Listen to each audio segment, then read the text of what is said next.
മൂക്കിലും ചുണ്ടിനടിയിലൊക്കെയുള്ള തരിതരിപ്പോട് കൂടിയ black ഹെഡ്സും white ഹെഡ്സും ആണ് നിങ്ങളുടെ പ്രശ്നമെങ്കിൽ ഒറ്റ യൂസിൽ തന്നെ മാറ്റിയെടുക്കാൻ പറ്റുന്ന അടിപൊളി ടിപ്പാണ് ഇന്ന് കാണിക്കുന്നത്. അപ്പോൾ അതിനായിട്ട് നമുക്ക് ഓട്സ് ഇതുപോലെ പൊടിച്ചെടുക്കുക. അതൊരു ടേബിൾ സ്പൂൺ ഈ ഒരു ബൗളിലേക്ക് ആഡ് ചെയ്ത് കൊടുത്തു. അതിലേക്ക് 1 ടേബിൾ സ്പൂൺ അളവിൽ അരിപ്പൊടി ചേർത്ത് കൊടുത്തു.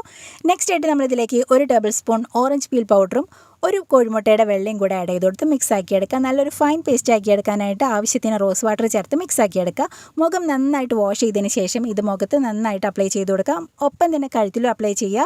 സാധാരണയായിട്ട് സ്ക്രബുകൾ യൂസ് ചെയ്യുമ്പോൾ അപ്പോൾ തന്നെ സ്ക്രബ് ചെയ്യാണ് ചെയ്യാറ്. ഇത് നമുക്ക് നല്ലൊരു പാക്ക് ആയതുകൊണ്ട് തന്നെ മുഖത്ത് ഒരു 20 മിനിറ്റ് ഇങ്ങനെ വെച്ച് കൊടുത്ത് ഒന്ന് ഡ്രൈ ആയി വരുമ്പോൾ നമുക്ക് നോർമൽ വാട്ടർ ഉപയോഗിച്ചിട്ട് ഇതുപോലെ ഒന്ന് നനച്ചു കൊടുക്കുക. അതിനുശേഷം ഇത് നന്നായിട്ട് ഒന്ന് സ്ക്രബാക്കി കൊടുക്കുക. മൂക്കിലും അതുപോലെ ചുണ്ടിനടിയിലുള്ള ഭാഗങ്ങളൊക്കെ നന്നായി സ്ക്രബാക്കി എടുക്കുമ്പോൾ തന്നെ ഒറ്റ യൂസിൽ തന്നെ നമ്മുടെ ബ്ലാക്ക് ഹെഡ്സും വൈറ്റ് ഹെഡ്സും ഒക്കെ റിമൂവ് ചെയ്ത് സ്കിന്ന് നല്ലപോലെ ബ്രൈറ്റൻ ആയി വരുന്നുണ്ട്. മാത്രമല്ല ഒറ്റ യൂസിൽ തന്നെ ബ്യൂട്ടി പാർലറിലൊക്കെ പോയിട്ട് ക്ലീനപ്പ് ചെയ്ത് വന്ന പോലെ മൂക്കൊക്കെ നല്ല വെട്ടിത്തിളങ്ങുന്നുണ്ടായിരുന്നു കേട്ടോ. അപ്പോൾ എല്ലാവരും ട്രൈ ചെയ്ത് നോക്കുക. വീഡിയോ ഇഷ്ടമായിട്ടുണ്ടെങ്കിൽ പേജ് ഫോളോ ചെയ്യാനും മറക്കല്ലേ.